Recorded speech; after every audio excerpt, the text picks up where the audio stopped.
ሰላም ጤና ይስጥልን የተከበራችሁ የኢፌድሪ መከላከያ ሰራዊት የዩቲዩብ ቻናላችን ተከታታዮች አጫጭር ሰራዊቱን የተመለከቱ መረጃዎች አድርሳችኋለሁ። ኢትዮጵያ በአውሶም የሚኒስትሮች ስብሰባ ላይ እየተሳተፈች መሆኑ ተገልጿል። ኢትዮጵያ በዩጋንዳ ካምፓላ እየተካሄደ ባለው የአፍሪካ ህብረት የሶማሊያ የድጋፍና ማረጋጋት ተልዕኮ አውሶም የሚኒስትሮች ስብሰባ ላይ እየተሳተፈች መሆኑ ተገልጿል። በስብሰባው የመከላከያ ሚኒስትር ኢንጂነር አይሻ መሐመድ በተባበሩት መንግስታት የአፍሪካ ኢኮኖሚክ ኮሚሽንና በአፍሪካ ህብረት የኢትዮጵያ ቋሚ መልእክተኛ አምባሳደር ሂሩት ዘመነ እንዲሁም ሌሎች ልዑካን ተሳታፊ መሆናቸውን በካምፓላ የኢትዮጵያ ኤምባሲ መረጃ ያመለክታል።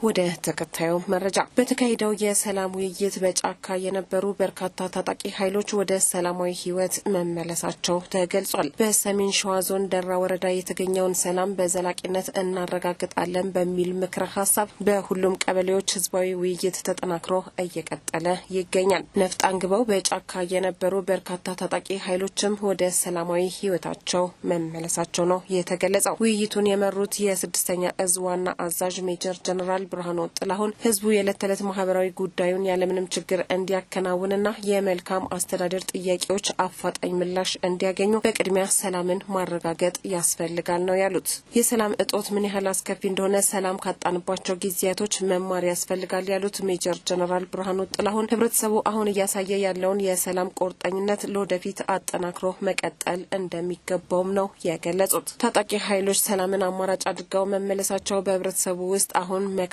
ሽማግሌም ሆነ ምክር ተቀባይ ልጅ መኖሩን ያመለክታልም ብለዋል። አሁን ላይ መሳሪያ አንግቦ ጫካ በመግባት የህዝብን ሰላማዊ ኑሮ ማወክና መረበሽ ዘመኑን የሚመጥን አስተሳሰብ አይደለም ያሉት ጀነራል መኮንኑ አሁንም በጫካ ያሉ ቀሪ አሸባሪ ጽንፈኛ ኃይሎች ከዚህ ትምህርት ሊወስዱ እንደሚገባም ነው ያመለከቱት። የወረዳው ዋና አስተዳዳሪ አቶ መስፍን ታዬ በበኩላቸው ውይይቱን በመሪነት እያከናወነ ለሚገኘው የመከላከያ ሰራዊታችን ምስጋና ቀርበው ምክክሩ ሁሉንም አካል ተጠቃሚ የሚያደርግ በመሆኑ ለሀገራችን ሁለንተናዊ እድገት ሲባል ሁሉም ማህበረሰብ ባሳተፈ መልኩ የሚደረገው ውይይት ተጠናክሮ ሊቀጥል ይገባልም ብለዋል። ታጣቂዎቹ በበኩላቸው ባሳደገን ህዝብና ሀገር ላይ ላደረስነው በደልና ስቃይ ይቅርታ እንጠይቃለን ካሉ በኋላ በቀጣይም በልማቱም ሆነ በጸጥታ ማስፈን ረገድ የበደልነውን ህዝብ ለመካስ ተዘጋጅተናልን ብለዋል። እንደኛ በተሳሳተ መንገድ ትክክል ባልሆነ የሐሰት ትርክት አሁንም በጫካ የሚኖሩ ወንድሞቻችን እየሄዱበት ያለው መንገድ ሀገርና ህዝብን የማይጠቅም በመሆኑ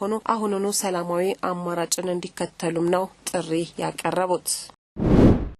ይህ በእንዲህ እንዳለ ክፍለ ጦሮች በሰላም ጠል ቡድኖች ላይ እየወሰዱት ያለው እርምጃ ተጠናክሮ ቀጥሏል። በምስራቅ ጎጃም ዞን የግዳጅ ቀጠና ላይ ተሰማርቶ የሚገኘው የምዕራብ እዝ ክፍለ ጦር በእነብሴ ሳር ምድር ወረዳ ባካሄደው ዘመቻ በጽንፈኛው ቡድን ላይ ሰብአዊና ቁሳዊ ኪሳራን አድርሷል። የክፍለ ጦሩ ምክትል አዛዥ ለውጊያ አገልግሎት ድጋፍ ሌተናል ኮሎኔል ብዙአለም መሀሪ ሰራዊቱ በወሰደው የኃይል እርምጃ የጽንፈኛውን ታጣቂዎች በመምታት ብሬንን ጨምሮ ሌሎች መሳሪያና ተተኳሾችን በቁጥጥር ስር መዋል መቻሉንም ነው የተናገሩት። በተመሳሳይ በምስራቅ አርሲ ጀጁ ወረዳ ህዝብን ሲዘርፍ በነበረው አሸባሪው የሸኔ ቡድን ላይ እርምጃ ተወስዷል። በቦታው ላይ ተሰማርቶ ግዳጁን እየተወጣ ያለው የደቡብ እዝ ጉና ክፍለ ጦር አንድ ሬጅመንት አባላት ባደረጉት የግዳጅ ስምሪት የበዓል ሰሞኑን ምክንያት በማድረግ ህዝብን ለመዝረፍ ሙከራ ባደረገው ሸኔ ላይ አስፈላጊው እርምጃ ተወስዷል። መቶ አለቃ መንግስቱ ሹምዬ እንዳሉት በተደረገው ዘመቻ የተለያዩ ተተኳሽና መሳሪያ እንዲሁም ከምት የተረፈ የጠላት ኃይል በቁጥጥር ስር ማዋል እንደተቻለም ነው